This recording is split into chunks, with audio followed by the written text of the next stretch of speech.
Sveiki, su jumis laida Krepšinio savaitė, o šį kartą visas dėmesys pasaulio vyrų krepšinio čempionatui. Kviečiu žiūrėti. Paskutinėmis dienomis bene populiariausia tema Lietuvoje buvo Lietuvos rinktinės kovos pasaulio taurėje.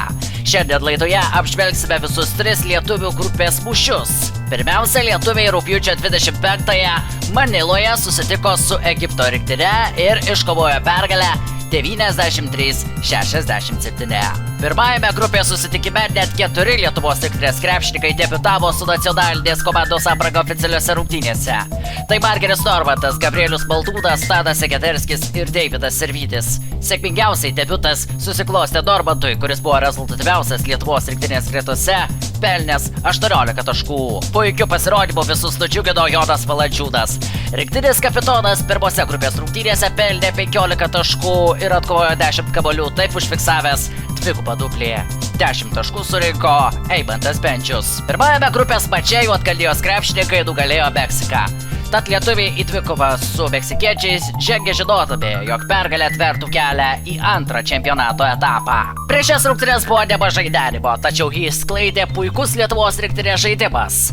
Lietuviai 96-66 sutriuškino varžovus ir iškovojo antrąją pergalę savo grupėje bei pateko į kitą etapą. Lietuviai pergalės pamatus paklojo jau pirmajame kėlinyje, per kurį įmetė 32 taškus. Vėliau Meksikos rinktinė dar bandė spartytis, tačiau lietuviai iškovojo užtikrintą ir gražią pergalę. Lietuvos rinktinė pirmaisiais smuikais šioje dvikovoje griežė Roko Jokubaičio ir Jono Valančiūno tandemas. Abu krepšininkai surinko po 15 taškų.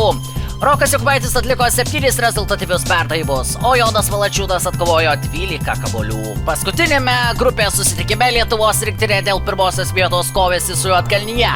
Į tą mačą persikelsime netrukus. Tik prieš tai paminėsime, kad Rokas Jokubaitis dvikovoje prieš Meksiką užfiksavo neeilinį pasiekimą. Jis atliko 7 rezultatyvius perdavimus. Tai antras geriausias Lietuvos rinktinės rezultatas pasaulio čempionatuose. Geriausias pasiekimas ir toliau priklauso Mantui Kalniečiui, kuris prieš 4 metus vykusioje pasaulio taurėje net 2 rungtynėse prieš Senegalą ir Dominikos Respubliką atliko 8 perdavimus. Paskutinį grupių etapo barjerą lietuviai įveikė 91-71, susitvarkydamas su Juodkalnijos krepšininkais. Taigi tie grupėje Lietuvos rinktinė iškovojo visas 3 pergales. Į antrąjį etapą lietuviai nešasi maksimalų taškų kraitį. O antroje čempionato dalyje laukia dar sunkesni iššūkiai – dvikovos su Jungtinių Amerikos valstijų ir Graikijos rinktinėmis. Su pastarąja lietuviai susitiks jau rugsėjo 1 dieną. O rungtynėse su Juodkalnijos krepšininkais rezultatyviausiai ir naudingiausiai žaidė Rokas Jokubaitis. Jis pelnė 19 taškų, atkovojo 5 kamuolius, atliko 6 rezultatyvius perdavimus ir dvikovą baigė surinkęs 27 naudingumo balus.